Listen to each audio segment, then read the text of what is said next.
हमारी बॉडी ऐसी मशीन है जिनकी फंक्शनिंग को अभी भी पूरे तरीके से हम नहीं जान पाए, लेकिन हम इतना ज़रूर जानते हैं कि साइनाइड जैसी छोटी सी चीज़ें इस मशीन को हमेशा के लिए रोक सकती हैं। तो अपना प्रोटेक्टिव सूट पहन लीजिए और अपनी उन प्रोटेक्टिव स्क्रीन के पीछे रहिएगा, क्योंकि सांप के जहर से लेकर किलर बीन्स तक हम देखने जा रहे हैं इस धरती की सबसे जहरीली चीज़ें।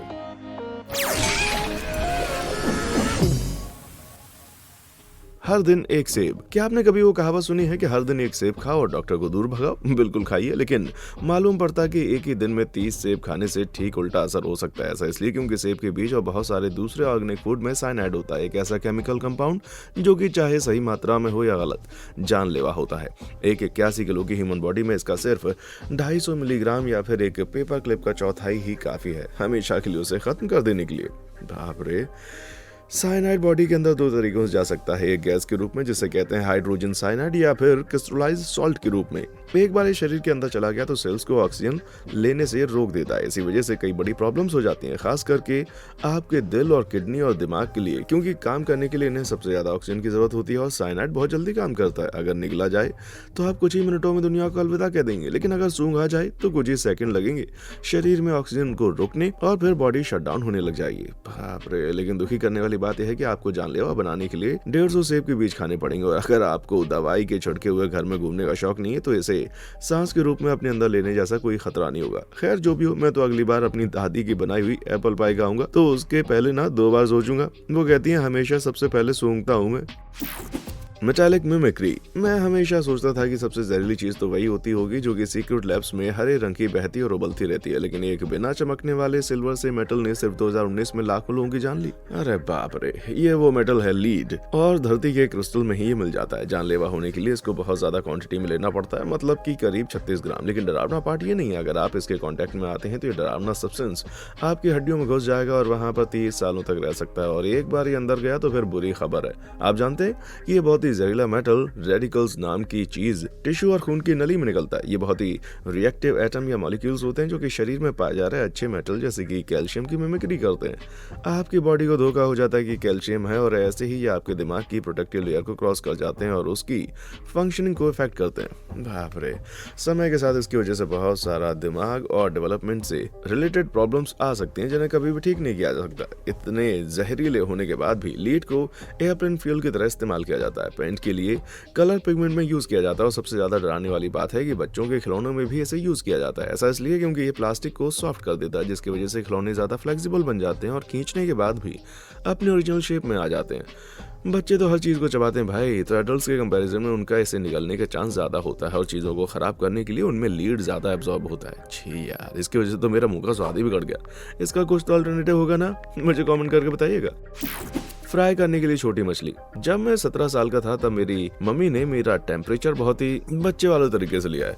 अब मुझे थर्मामीटर से डर लगता है, और ये डर तब बहुत ज्यादा बढ़ गया जब मुझे पता चला कि थर्मामीटर के अंदर मिलने वाली मरकरी ज्यादा जहरीली होती है। और दुखी करने वाली बात यह है कि जहरीले मेटल की स्टडी करने वाली करेन वेटरहाइन को पता चला कि एक बार आप बीमार पड़े तो कोई इलाज नहीं है। 1996 के अगस्त में वेटरहाइन बहुत ही जहरीले कंपाउंड डाई मिथाइल मरकरी पर खोज कर रही थी, तभी उनके प्रोडक्टिव लेटेक्स ग्लोब पर उनकी एक बूंद गिर गई। ठीक है, वो बच गई ना, है ना? गलत। ऐसा मालूम पड़ता है कि डाई मिथाइल मर्क्यूरी लेटेक्स को फाड़ कर उनकी स्किन में चला गया और उन्हें पता भी नहीं चला, और 3 महीने तक कोई सिम्टम्स नहीं दिखे। लेकिन उसके बाद उनके पेट में दर्द होने लगा और किसी को नहीं मालूम था कि आखिर क्यों हो रहा है। 5 महीने बाद वो बोल नहीं पाती थी, और उनके 3 हफ्तों के बाद वो पूरी तरीके से इनकेपेबल हो गई। उनका लाइफ सपोर्ट सिस्टम जून 1997 में बंद कर दिया गया, मतलब कि उनके पहले एक्सपोजर के 1 साल से भी कम टाइम में, और वो उससे पहले एकदम हेल्दी थी। बाप रे। जहां आपको डाई मिथाइल मर्क्यूरी से कोई इश्यूज नहीं होंगे, वहीं इससे मिलता जुलता कंपाउंड है मिथाइल मर्क्यूरी, जो कि सी फूड में मिलता है और जानलेवा हो सकता है। आप जानते हैं समंदर में मिथाइल मर्क्यूरी मिलता है, और ये पानी वाले पेड़ों के अंदर भी चला जाता है। छोटी मछलियां इनको खाती हैं और उनसे मिथाइल मर्क्यूरी अब्सॉर्ब कर लेती हैं। फिर उन छोटी मछलियों को बड़ी मछलियां खा लेती हैं, जो कि छोटी मछली और पेड़ों दोनों से ही कंपाउंड को अब्सॉर्ब करती हैं, और बड़ी मछली आती है तो ये साइकिल चलती रहती है, और हर मछली जब ऐसा करती है तो और ज्यादा मिथाइल मर्क्यूरी अपने अंदर ले लेती है। फिर लास्ट में वो मछलियां अपना रास्ता बना लेती हैं हमारी डिनर प्लेट का, और तैयार हो जाती हैं सारा मिथाइल मर्क्यूरी आपके अंदर भरने के लिए। मुझे गलत मत समझिएगा, अगर सही मात्रा में खाई जाए तो मछली हेल्दी होती है, लेकिन अगर आप बहुत सारी खा लें तो आपका हाथ, मुंह और पैर झंझनाने लगेगा। ये रुकने का सिम्टम्स होता है, और ये होते हैं मिथाइल मरकरी का 40 मिलीग्राम लेने से। लेकिन 200 मिलीग्राम डोज हो तो भैया मछली के साथ सोया होगा फिर तो कोई। अगर आपको लगता है कि आपके कंटेंट इनटेक की क्वालिटी अच्छी नहीं है तो आपको लाइक और सब्सक्राइब बटन दबा देना चाहिए, क्योंकि मैं लेकर आता हूँ आपके लिए फैक्ट वीडियो, वो भी बहुत जल्दी, और मैं गारंटी देता हूँ कि आप उन्हें एंजॉय करेंगे। चलिए वापस अपने काम पर चलते हैं। मेढक की कहानी। जब मैं बड़ा हो रहा था उस टाइम मेरी फेवरेट कहानी थी प्रिंसेस और मेढक की। आपको पता है, जहाँ लड़की मेढक से मिलती है, मेढक को किस करती है और मेढक हैंडसम प्रिंस बन जाता है। लेकिन प्रिंसेस के लिए अच्छी बात यह रही कि वो जहरीला मेढक नहीं था। ऐसा इसलिए होता है क्योंकि इनकी स्किन बेट्रा कोटोक्सिन बनाती है, एक जहरीला एल्कलॉइड। एल्कलॉइड ऐसे नेचुरल बनने वाले कंपाउंड होते हैं जिनमें कम से कम एक नाइट्रोजन एटम होता है। बहुत पूरे तरीके से सेफ होते हैं, लेकिन बेट्रा कोटोक्सिन नहीं। और वेस्टर्न कोलंबिया के लोग जिनके आसपास ही जहरीले मेढक मिलते हैं, उन्हें ये बात बहुत अच्छे पता है। जब उन्हें शिकार पर जाना होता है या फिर खुद को बचाना होता है तो वो खुद को जहर से भर देते हैं। लेकिन मेढक छूने में बहुत खतरनाक होते हैं, तो इनके जहर को निकालने के लिए वो मेढक को एक छड़ी की मदद से पकड़ते हैं, आग के ऊपर रखते हैं और जब तक वो पसीने की वजह से अपना जहर नहीं छोड़ देता तब तक रखे रहते हैं। ये तो किसी बहुत ही खराब बारबेक्यू जैसा लग रहा है भाई। लेकिन आखिर ये जहर असल में काम कैसे करता है? वेल, बेट्रा कोटोक्सिन नर्व रिसेप्टर के आखिर से बन जाता है और इसकी वजह से सोडियम आयन नर्वस और मसल सेल्स में बहता रहता है। ये अंडू ना किया जा सकने वाला रिएक्शन मसल फाइबर के अंदर की सेल्स को डैमेज कर देता है, जिसकी वजह से सिकुड़ी रहती है और रिलैक्स नहीं हो पाती, और लास्ट में इसकी वजह से आप पूरी तरह से पैरालाइज हो जाते हैं। और कुछ मसल जैसे कि दिल बहुत ही सेंसिटिव होते हैं और 10 ही मिनट में फेल हो जाते हैं। बाप रे। अब क्योंकि मेढकों की सेल हमारे जैसे सोडियम चैनल नहीं होते हैं, इसलिए इस जहर का उन पर कोई असर नहीं होता। लेकिन वहाँ हमारे केस में सिर्फ 163 माइक्रोग्राम, मतलब कि नमक के बस 2 दानों जितना ही काफी है अखबारों में आपकी मौत की खबर पहुंचाने के लिए। ये साइनाइड से भी 1000 गुना ज्यादा जहरीला होता है। जी हाँ, माना कि ये जहर वाला मेढक सिर्फ कुछ इंच बड़ा होता है, लेकिन इतना जहर बना सकता है कि आपकी जिंदगी 7 बार खत्म कर दे। इस तरह की बातें जब होती ना तो मैं सोचता हूँ काश मुझे भी बिल्लियों जैसी बहुत सारी जिंदगियां मिली होती। इलेक्ट्रॉन का भूखा। याद है जब मैंने पहले कहा था कि डाई मिथाइल मर्क्यूरी कितना खतरनाक है, लेकिन इसके रिश्तेदार डाई मिथाइल कैडमियम के सामने ये कुछ भी नहीं है। डाई मिथाइल कैडमियम इतना ज्यादा वोलेटाइल होता है कि थोड़े से प्रेशर से ही फट सकता है, जो कि अच्छी बात नहीं, खासकर ये देखते हुए कि ये खदानों में मिलता है। सच में इस खास रिएक्टर कंपाउंड का तो क्या ही कहा जाए। बर्निंग फैंटेसी है कि ये खुद का सिंपल केमिकल स्ट्रक्चर बनाने के लिए जल जाए। ऐसा करने के लिए जिस भी कंपाउंड के कॉन्टेक्ट में आता है उससे इलेक्ट्रॉन चुरा लेता है, जिसकी वजह से एक वायलेंट थर्मल रिएक्शन होता है। अगर आप पर्याप्त डाई मिथाइल कैडमियम स्प्लिट करें तो ये ऑक्सीजन के साथ हवा में ऐसे रिएक्ट करेगा कि वो फट जाएगा, जिसकी वजह से कैडमियम ऑक्साइड का जहरीला धुआं उठता है। तो अगर आप शुरुआती ब्लास्ट से बच भी जाएं तब भी बचना अभी बहुत दूर है भाई। सांस लेने से ये ग्राम का लाख पार्ट आपके अंत की शुरुआत करेगा। ये आपकी बॉडी के अंदर घुस जाता है, सेल्स के इलेक्ट्रॉन फोड़ देता है और उन्हें पूरी बॉडी में एनर्जी पहुंचाने से रोकता है। बिना किसी एनर्जी के आपके ऑर्गन फेल होने लगते हैं। अगर आप बहुत ज्यादा लकी भी हुए ना और शुरुआती एक्सपोजर से बच भी गए तो भी ज्यादा खुश मत होइएगा। डाई मिथाइल कैडमियम बहुत ज्यादा कार्सिनोजेनिक होता है, मतलब कि बहुत ज्यादा सीरियसली बीमार होने के चांसेस अभी भी हैं। इसकी इन्हीं चीजों की वजह से साइंटिस्ट के द्वारा भी ज्यादा यूज नहीं किया जाता, जो कि मुझे ज्यादा चौंकाता नहीं है। कुछ एक्सपर्ट्स लड़ते रहते हैं कि डाइमिथाइल कैडमियम का ग्राम दुनिया का सबसे खतरनाक केमिकल है। मुझे गलत मत समझिएगा, लेकिन इसके साथ काम करना ठीक ऐसा है जैसे खुद पर खून लगाकर शेर के सामने जाना और उसे भगाने की कोशिश करना। लेकिन हो सकता है मेरे पास इससे भी ज्यादा जानलेवा कुछ हो। राजाओं का जहर। जब कोई किसी चीज को ऐसे बताता है कि ये तो राजा जी के हिसाब का है, तो वो ऐसी चीज बता रहे होते हैं जो कि बहुत ही खास होती है। लेकिन आर्सेनिक के केस में ये सांचे में किसी और कारण से फिट बैठता है। आर्सेनिक एक लगभग बिना स्मेल और टेस्ट का लिक्विड होता है और ये बहुत ही ज्यादा जहरीला होता है, जिसका मतलब है कि पूरे इतिहास में इसको बहुत ही खतरनाक वजह से इस्तेमाल किया जा रहा होगा। 15th और 16th सेंचुरी में हाउस ऑफ बोरिया की स्पेनिश इटालियन फैमिली इसकी बहुत बड़ी फैन थी। आर्सेनिक क्रिस्टल्स को वाइन या खाने में छिड़क कर वो अपने पावरफुल दुश्मनों को देते थे, वो भी बिना किसी सबूत के। और फिर एक कोलेरा जैसी रहस्यमयी बीमारी इसे खाने वाले को हो जाती थी। इसमें पानी से इन्फेक्शन होता है और उस टाइम बहुत हुआ करता था। दोनों ही विक्टिम को उल्टी जैसा फील होता था, उल्टियां होती थी और पॉटी जाने की जरूरत पड़ती थी। और तो और सिर्फ 70 मिलीग्राम ही काफी है अपने दुश्मन को खत्म करने के लिए, मतलब कि एक टेबल स्पून से भी कम। और 48 घंटे के बाद ये सिर्फ विक्टिम के नाखून और बालों में मिल सकता है। लेकिन समझ न होने के कारण आर्सेनिक उस समय में हर कारण की वजह से इस्तेमाल किया जाता था। विक्टोरियन इंग्लैंड में कंपनियां ऐसे हर चीज में डाल देती थी, पर चाहे वो कपड़ों के रंग हो या फिर वॉलपेपर। इसी वजह से स्किन की रिएक्शन और बीमारियां होती थी। सबसे ज्यादा क्रेजी बात यह थी कि औरतें आर्सेनिक से भरे हुए कॉस्मेटिक प्रोडक्ट भी खरीदती थी, जो कि दावा करता था झुर्रियां हटा देगा, और साथ ही साथ इसे चूहे मारने की दवाई की तरह भी यूज किया जा रहा था। ऐसा लगता है कि लोगों के पास कॉमन सेंस से ज्यादा तो आर्सेनिक था भाई। Type and terror. एक रूल जो मैं बहुत अच्छे से फॉलो करता हूँ वो है सांपों से दूर रहने का, खासकर कि तब जब सांप इतना ज्यादा जहरीला हो कि उसका सिर्फ एक बाइट ही 100 लोगों को एक साथ कब्रों में पहुंचा दे। बाप रे, बहुत डरावना। ये ऑस्ट्रेलियाई इनलैंड टाइपन स्नेक, इसकी हर बाइट 45 मिलीग्राम जहर का कॉकटेल बना देती है और ये बहता है आपकी नसों में, और इसका सिर्फ आधा मिलीग्राम ही काफी है आपको 6 फीट नीचे पहुंचाने के लिए। जहर में जो खास न्यूरोटॉक्सिन होते हैं उसकी वजह से बॉडी की नर्व ब्लॉक हो जाती है, जिसकी वजह से सिग्नल आ जा नहीं पाते, जिसकी वजह से आप नॉर्मल काम जैसे कि चलना और अपना नाम भी याद रखना नहीं अच्छे से कर पाते। और खराब बात यह है कि एक अलग तरह का जहर मायोटॉक्सिन आपकी मसल से उसको मार देता है, जिसकी वजह से पूरे तरीके से आप पैरालिसिस हो जाते हैं। और एक एंजाइम जिसे कहते हैं हालुरोनिडास जो इस जहर के एब्जॉर्प्शन को अच्छा कर देता है, और मिल जाती है आपको डिजास्टर की रेसिपी। लेकिन इन सब में जो इंग्रेडिएंट सबसे खतरनाक है वो है गेमोटॉक्सिन। सिर्फ एक ही बूंद का खून जो कि एक जेली में बदल जाता है। छी यार, इन सब के बावजूद भी इंग्लैंड में टाइपन के वाइट की वजह से किसी इंसान की मौत के बारे में नहीं सुना गया। इसका एंटीवेनम इतना अच्छा और पावरफुल है कि अगर इसके काटने के 45 मिनट के अंदर दे दिया जाए तो आप पूरे तरीके से ठीक हो सकते हैं। अगर नहीं तो मैं आपको जेली भरी हुई बॉडी को ब्रेड के 2 स्लाइस के बीच में लगा दूंगा, इससे पहले कि ये स्वर्ग में पीनट बटर के महल में पहुंच जाए। Stretch out. अगर आपने कभी भी इंडिया, साउथ ईस्ट एशिया के जंगल देखे हैं तो आपको जरा भूख लग सकती है, लेकिन अपने स्नैक को अच्छे सुनिएगा भाई। जहां स्ट्रिचोस नोक्स वोमिका की ऑरेंज बेरी बहुत ही मीठी दिख सकती है, वहीं इनके बीच में एल्कलॉइड स्ट्रिचिने नाम का टॉक्सिन पाया जाता है। अगर आप स्ट्रिचिने का 80 मिलीग्राम जितना भी कंज्यूम कर लें, जो कि एक गेहूं के दाने से जरा ही ज्यादा होता है, तो आपको बहुत दर्द भरे सिम्टम्स हो सकते हैं। सिर्फ 10 मिनट के बाद ही आपके सभी मसल बढ़ने लगेंगे, हर पल बढ़ती रहेंगी, और कुछ 2 से 3 घंटे के बाद इसको सहने के बाद वो मसल जो कि आपकी ब्रीदिंग को कंट्रोल करती है वो काम करना बंद कर देंगे और आप तड़पते रहेंगे। खराब लग रहा है ना? वहीं विक्टोरियन डॉक्टर्स जिन्होंने कहा था कि साइनाइड आपको सुंदर बनाएगा, उन्हीं का कहना है कि जरा सा स्ट्रिचिनोन भी अच्छा होता है। आप स्ट्रिचिने पिल्स को पैरालिसिस ठीक करने के लिए, ज्यादा अच्छे से पढ़ने के लिए और कुछ रात की कुश्ती करने के लिए भी खरीद सकते हैं।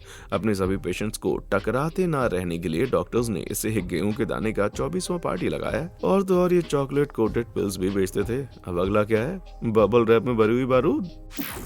खर करते हुए हथियार। कुछ हथियार इतने ज्यादा खतरनाक होते हैं कि इन्हें पब्लिक यूज के लिए बैन कर दिया जाता है, उन्हें बैन कर दिया जाता है, फुल स्टॉप। सरीन भी ऐसा ही एक सब्सटेंस है। असल में 1938 में इसे मैन मेड पेस्टिसाइड की तरह यूज किया जाता है, बिना स्मेल वाला, बिना कलर का लिक्विड। इंटरनेशनल लेवल पर 1997 में बैन कर दिया गया था क्योंकि नॉर्मल लोगों पर इसके बहुत डरावने रिजल्ट थे, लेकिन फिर भी 2018 तक सीरिया में इसका यूज किया जाता रहा। ये एक बहुत ही अच्छा नर्व एजेंट होता है जो कि 71.6 डिग्री फ़ारेनहाइट पर टॉक्सिक गैस में बदल जाता है। अगर आप इसकी सांस लेते हैं तो सर दर्द और कंफ्यूजन जैसे सिम्टम हो सकते हैं, और साथ ही कमजोरी और डायरिया भी हो सकता है। और ज्यादा डोज हो तो ये तुरंत आपकी नर्व एंडिंग को ब्लॉक कर देता है और उसकी वजह से मसल रिलैक्स नहीं हो पाती। तो मतलब कि आपको सिर्फ अंदर से बुरा नहीं लग रहा होता, बल्कि आपका हर पार्ट खींच रहा होता है। और जब कोई बदनसीब सरीन ज्यादा क्वांटिटी में ले लेता है तो उसका दम भी उड़ सकता है और वो कोमा में जा सकता है। गंदी चीज। तो आखिर ये कितना शक्तिशाली है? वेल, अगर आप 264 गैलन पानी में 16 टीस्पून सरीन की डाल दें तो उसका एक घूंट काफी होगा आपको दिन में तारे दिखाने के लिए। बाप रे, मतलब कि ये साइनाइड से भी 26 गुना ज्यादा जानलेवा है। ठीक है,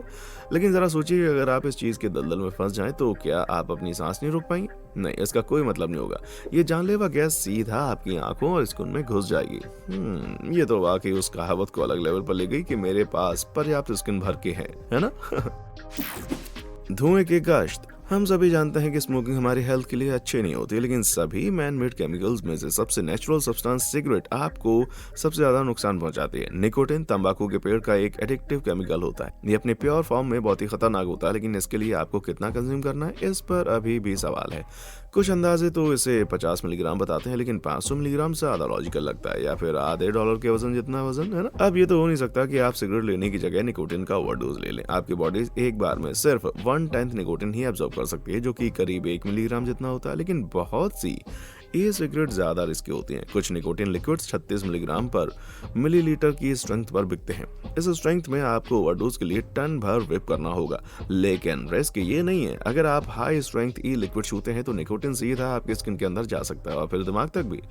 एक बार ये अंदर पहुंच जाए तो ये आपके दिमाग और मसल को कंट्रोल करने वाली नर्व के बीच में ब्लॉक लगा देता है, और इसकी वजह से आपको उल्टी हो सकती है, दौरे पड़ सकते हैं और तो और मौत भी हो सकती है। लेकिन गलती से आपके हाथ पर थोड़ा सा भी लग गया ना, ठीक है, लेकिन मैं ये हिदायत दूंगा कि इसमें नहा मत लेना, नहीं तो आप भी धुएं की गश्त जैसे उड़ जाएंगे मेरे भाई। पानी के भीतर कुछ है। कभी कभी स्कूल में आपका कोई निकनेम था, मेरा तो मिल्क पुडिंग था। मैं दूध जितना गोरा हूँ और दूसरे लोग मुझे लॉकर्स में धकेलते रहते हैं। वाह, पुराने अच्छे दिन। कुछ अनटॉक्सिन जैसे टॉक्सिन्स के भी जबरदस्त निकनेम होते हैं जो कि जल्दी मौत का कारण जो भी हो। मुझे तो अभी भी यही लग रहा है कि मेरा नाम ही ज्यादा अच्छा है, लेकिन अनटॉक्सिन का निकनेम वाकई बहुत ही सटीक है। ये साइलेंट किलर है जो कि 1980 में नॉर्थ अमेरिका के गायों के झुंड को खत्म करने के लिए जिम्मेदार था। कंटामिनेटेड पानी के पीने के बाद से ही गाय पत्थर जैसी ठंडी पड़ गई। यार ये तो बहुत जल्दी है, 1 मिनट के अंदर ही। ये बना गया था काइनोबैक्टीरिया के द्वारा। ये एक ऐसा बैक्टीरिया जो कि दुनिया भर में साफ पानी में रहता है, दूसरे शब्दों में कहूँ तो जहाँ से गाय पानी पीती है। अनटॉक्सिन इतना जहरीला होता है कि एक बार आपके अंदर जाए तो ये निकोटिन एसिटिलकोलिन रिसेप्टर्स को बाइंड कर देता है। रिसेप्टर्स मसल को कंट्रोल करते हैं। नॉर्मली आप क्या कर रहे हैं उसके अकॉर्डिंग ये खुलते हुए बंद होता है, लेकिन अनटॉक्सिन के बाद ये खुद को उनसे अटैच कर देता है और इनको खुलने के लिए फोर्स करता है। फिर ये ज्यादा एग्जॉस्ट हो जाते हैं और इतनी ज्यादा थक जाती हैं कि पैरालिसिस हो जाता है। आप रास्ते भूल जाएंगे, फड़फड़ाने लगेंगे और फिर धीरे धीरे सांस नहीं ले पाएंगे। बहुत बढ़िया, लेकिन इसका कितना डोज जान ले पाए इसके बारे में पता नहीं चल पाया। जब इसे चूहों में लगाया गया तो बहुत कम डोज लगा, लगभग 1 टीस्पून का 5000वां पार्ट, लेकिन इंसानों में तो 16वें टीस्पून पर भी कुछ असर नहीं दिखा। ठीक है, अभी ज्यादा नहीं है, लेकिन चिंता मत कीजिए, अगली चीज आपके होश उड़ा देगी। हमारे पीने का पानी किसी भी खतरे को हटाने के लिए बहुत सी प्रोसेस से होकर गुजरता है। बस ट्राई कीजिए एक बार किसी भी नदी कुएं से पानी पीने का, है ना। मतलब भी बीन्स, यहाँ मेरे फेवरेट राइम है। Bean bean the musical fruit, जितना ज्यादा खाओ उतना ज्यादा आवाज करो। वाह, ये तो एकदम मस्त पोइट्री है ना। बस ये ध्यान रखिएगा कि आप कैस्टर प्लांट के बीन्स ना खाएं, क्योंकि इनमें बहुत सी खतरनाक टॉक्सिन होती है जिसे कहते हैं रेजिन। अगर आप कैस्टर बीन्स से तेल निकालते हैं तो सिर्फ एक पिलपिला सा पल बचता है जिससे जहर निकाला जा सकता है, लेकिन इन्हें चबाने से भी ये निकल जाएगा। और सिर्फ इसका 80 मिलीग्राम या फिर सिर्फ 8 बीन्स ही आपको हेज बीन बना देंगे। लेकिन अगर ये आपकी नसों में डाला जाए तो क्वांटिटी 1 ग्राम के भी मिलियन पार्ट हो सकती है, जो कि आपको स्वर्ग के दर्शन करा दे। आप जानते हैं कि रेजिन एक रिबोसोम इनएक्टिवेटिंग प्रोटीन होता है, या फिर रेस्ट इन पीस, एकदम सही नाम है ना। ये आपके रेबसोम्स को बर्बाद कर देते हैं, जो कि आपकी सेल्स में प्रोटीन बनाता है। बिना प्रोटीन के आप और आपकी सेल दोनों ही काम करना बंद कर देता है। वाकई में आप 72 घंटे के भीतर ही रेस्ट इन पीस खाकर रेस्ट इन पीस हो जाएंगे। और ये 72 घंटे भी आपके लिए कुछ खास अच्छे नहीं होंगे। सबसे पहले तो आप बीमार पड़ेंगे और फिर ये और खराब होता चला जाएगा। आप हर जगह उल्टियां और पॉटी भी करेंगे, जिसकी वजह से आपको डिहाइड्रेशन हो जाएगा। कुछ ही दिनों में आपको दौरे पड़ने लगेंगे और लास्ट में आपके सभी ऑर्गन जवाब दे देंगे। वाह, ये आज भी बहुत ही खतरनाक इफेक्ट देता है। जॉर्जी मार्कोव, जो कि एक बुल्गारियन राइटर और डिफेक्टर थे, वो बुल्गारियन सीक्रेट सर्विस से 1978 में निकाल दिए गए थे। और जब एक सस्पेक्टेड रेजिन पीस एक मॉडिफाइड अम्ब्रेला से निकालकर इनकी टांग में लगाया गया था, यार रानी ने गलत समझा जब उन्हें किलर क्वीन कहा गया। फिशी बिजनेस, मुझे सुशी पसंद है, लेकिन ये बात मेरे होश उड़ा देती है कि मछली और चावल कितने महंगे आते हैं भाई। और ये कहा जाए तो सस्ते होने लायक भी नहीं है। गंदे तरीके से बना हुआ सी फूड पेट्रोडोटोक्सिन नशे का असली कारण है। ये एक ऐसा जहर है जिससे आप पंगा नहीं लेना चाहेंगे। ये बहुत से सी फूड में पाया जाता है, लेकिन पफा फिश में सबसे ज्यादा पाया जाता है। और एक इंसान को कीड़ों का खाना बनाने के लिए सिर्फ 1 से 2 मिलीग्राम, यानी कि आधे मच्छर जितना काफी अच्छी। यार ऐसा इसलिए क्योंकि पेट्रोडोटोक्सिन नर्व के चैनल को इफेक्ट कर देता है और इनको मैसेज पहुंचने से रोकता है, जिसकी वजह से आपकी मसल वाकई में किसी काम नहीं रह जाती। सिम्टम्स तो बस 10 ही मिनट में दिखने लग जाते हैं। पहला सिम्टम है होंठों पर झंझनाहट, और फिर ये फैलता है हाथों और पैरों में। ये ज्यादा देर तक नहीं रहता और जल्द ही विक्टिम पैरालाइज्ड हो जाता है। उनका सांस लेना भी मुश्किल हो जाता है। ज्यादातर केस में बेचारा आदमी पूरी डरावनी प्रोसेस में होश में रहता है जब तक। खैर, हम सभी को पता है कि ये कहां पर खत्म होगा। सबसे बुरी बात यह है कि इसका कोई एंटीडोट नहीं है। सबसे अच्छा ट्रीटमेंट है सांस लेने वाला इंस्ट्रूमेंट लगाना और भगवान से प्रार्थना करना। यार मुझे तो लग रहा है मुझे इसे सुनकर ही ब्रेथ सपोर्ट सिस्टम की जरूरत पड़ गई। बंद डब्बे का जहर। 20th सेंचुरी की शुरुआत में बंद डब्बे वाले खाने की इंडस्ट्री करीब $1 बिलियन की हो गई थी, लेकिन शायद ही इन 10 इनोवेटर्स को पता था कि उनके प्रोडक्ट सबसे ज्यादा जहरीली चीज की नींव डाल रहे हैं। Bacterium clostridium botulinum. बाकी ऑर्गेनिज्म से ठीक उल्टा, ये ऐसी जगह पर होते हैं जहां पर ऑक्सीजन नहीं होती, तो इसलिए कैन में बंद खाना इसके लिए एकदम सही एनवायरनमेंट देता है। एक बार ये अंदर पहुंचे तो ये स्पोर्स बनाते हैं, जो कि रिप्रोडक्टिव यूनिट्स होती हैं, जिसकी वजह से बहुत ज्यादा हो जाते हैं। तो ऐसे ही ये जहरीली बैक्टीरिया बढ़ती ही चली जाती है और इसका जानलेवा डोज भी बहुत कम है, सिर्फ 2 नैनोग्राम, मतलब कि 1 ग्राम का करोड़ पार्ट। कोई बूढ़ी किस्मत वाला ही होगा जो उस बाल्टी को किक करेगा, या फिर इस केस में कैन को। कितना पागलपन है ये, है ना। ये ठीक किसी चावल की जितना होता है, बस मानो उसे 12.5 मिलियन पीस में काट दिया गया। इस बैक्टीरिया को अपने अंदर लेने से बोटुलिज्म हो जाता है और मुझ पर भरोसा कीजिए कि आप इसे नहीं खाना चाहेंगे। शुरू होता है आपके चेहरे से, आपकी सारी मसल्स कमजोर पड़ जाएंगे और फिर आपको पैरालिसिस हो जाएगा। इस केस में जब तक आपको तुरंत हेल्प नहीं मिलेगी तो आपका काम समझो खल्लास। अच्छी बात रही कि आजकल ऐसे केस रेयर हैं, क्योंकि आजकल फूड सेफ्टी स्टैंडर्ड आ गए हैं। फिर भी मैं इन्हें अवॉइड करना सही समझूंगा, लेकिन इसके बारे में आपको सबसे कम चिंता करने की जरूरत है भाई। Radio active risk. याद है वीडियो की शुरुआत में जब मैंने आपको साइनाइड के बारे में बताया था, अगर आपको लगा था ये खतरनाक है तो पोलोनियम 210 के बारे में सुनिए। ये बहुत ही रेयर और हाईली रिएक्टिव मेटल है जिसे न्यूक्लियर बम बनाने के लिए यूज किया जाता है। तो हाँ, ये वाकई बहुत ही खतरनाक है। सिर्फ वजन के हिसाब से ये साइनाइड से 2.5 लाख गुना ज्यादा जहरीला होता है। इसका सिर्फ 0.089 माइक्रोग्राम जितना डोज ही जानलेवा हो सकता है। इसका मतलब है कि टेबल सॉल्ट का सिर्फ एक दाने का भी 674वां पार्ट। फिर भी 1 ग्राम काफी है 50 लाख लोगों को बहुत बीमार करने के लिए, और बाकी 50 लाख कीड़ों का खाना बन सकते हैं। तो ये न्यूयॉर्क की पॉपुलेशन से भी 6 गुना ज्यादा, और वो भी सिर्फ एक छोटे दाने से। ये तो बहुत ज्यादा खतरनाक है भाई। अच्छा, वो 1 पूरा ग्राम मिलना इम्पॉसिबल है। पोलोनियम 2010 नेचर में इतना कम है कि इसको अलग नहीं किया जा सकता। तो फिर क्या चीज इसे इतना ज्यादा जहरीला बना देती है? वेल, पोलोनियम 210 एटम्स के न्यूक्लियस में बहुत एनर्जी होती है। वो इस एनर्जी को खुद के अंदर नहीं बसा पाने की वजह से बहुत ही भारी और फायरी अल्फा पार्टिकल छोड़ते हैं। उनके पास प्रोटॉन्स और न्यूट्रॉन्स होते हैं लेकिन कोई इलेक्ट्रॉन नहीं। और ये बहुत ही बुरी खबर है। पार्टिकल्स इतने मोटे होते हैं कि आपकी स्किन में घुस नहीं पाएंगे, लेकिन ये आपके अंदर हवा, खाना और पानी से पहुंच सकता है। और एक बार ये अंदर घुस गए तो आपकी सेल का इलेक्ट्रॉन चुरा लेते हैं। इसकी वजह से आपका डीएनए डैमेज हो जाता है और इसकी वजह से म्यूटेशन हो जाता है, जिसकी वजह से कैंसर, ऑर्गन फेलियर या एपोप्टोसिस, जहां आपकी सेल्स बस भूत बन जाती हैं, ये हो सकता है। ये अलेक्जेंडर लिटविनेंको का बहुत दुखद अंत था। ये एक रशियन डिफेक्टर थे और हाल ही में पोलोनियम 210 के जहर से मरने वाला एकमात्र केस है, जब रशियन एजेंट ने इनकी चाय में 10 ग्राम माइक्रोग्राम ये मिला दिया, जो कि जहरीले डोज से भी 200 गुना ज्यादा था। तो लिटविनेंको बहुत ज्यादा बीमार हो गए। उनकी आखिरी फोटो है जो कि उनकी बॉडी में जहर जाने के सिर्फ 3 हफ्ते पहले की है। कुछ दिनों बाद वो मर गए। ऐसी किस्मत किसी की नहीं चाहूंगा। मेरे चैनल के कॉम्पिटिटर्स के बारे में भी मैं ऐसा नहीं सोचूंगा। चलिए अब इसे यहीं पर खत्म करते हैं। हमारे पास इतना ही समय है। इनमें से कौन सा केमिकल है जिसके साथ आप सबसे कम कांटेक्ट में आना चाहेंगे, मुझे नीचे कमेंट सेक्शन में आकर बताओ। देखने के लिए शुक्रिया।